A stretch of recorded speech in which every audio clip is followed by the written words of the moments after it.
দেখো বন্ধুরা, ছাদের গাছগুলো আস্তে আস্তে আস্তে আস্তে করে একটু একটু করে বেরোচ্ছে এবং বড় হচ্ছে। দেখতে পাচ্ছ তোমরা? ছাদের গাছগুলো অনেকটাই মানে লেগেছে। আমি যেটা ভয় পাচ্ছিলাম সেটা হয়নি, গাছগুলো লেগেছে।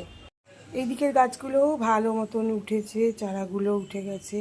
এই যে আমার ড্রাগন গাছ, শখের গাছ, সেটাও একটু একটু করে বড় হচ্ছে।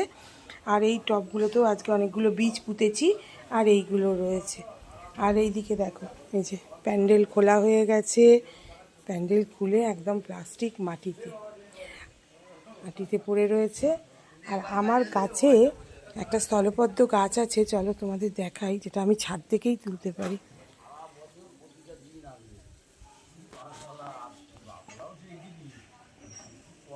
এই দেখো, একটা স্থলপদ্ম ফুটেছে। আর এখানে দেখেছো কত কুড়ি, একদম হাতের নাগালেই চলে এসছে। এই যে কুড়ি, খুব কুড়ি, অনেক কুড়ি ফুটেছে। কালকে দুটো ফুল ফুটেছিল, আজকে দেখছি একটা ফুটেছে।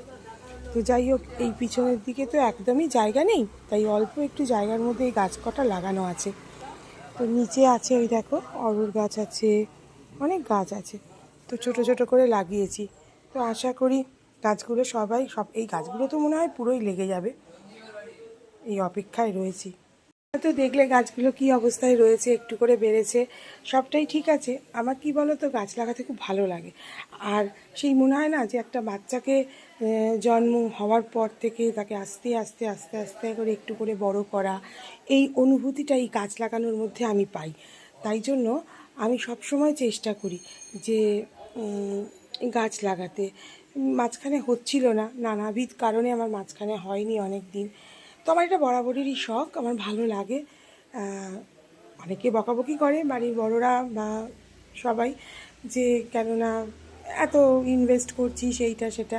তো ইনভেস্ট না, এগুলোকে আমার মনে হয় যে ওই বাচ্চা লালন পালনের মতন মনে হয়। জানি না আমার সাথে কারা একমত। যদি তোমরা আমার সাথে একমত হও তবে অবশ্যই কমেন্ট করে জানাবে যে আমার এই যুক্তিটা খারাপ কি না। কারণ আমার তো মনে হয় একটা বাচ্চাকে যেমন বড় করতে সময় লাগে, তেমনি একটা গাছ লাগানোর পর গাছকেও বড় করতে অনেক সময় লাগে, ধৈর্য লাগে, মাথা ঠান্ডা রাখতে হয়, সব কিছু মানে একটা বাচ্চার মতন। তো যাই হোক, সেই জায়গাটাতেই মানে চিন্তা করে, সেই জায়গাগুলোকে চিন্তা করেই আমি বলতে পারো এক প্রকার গাছ লাগাই।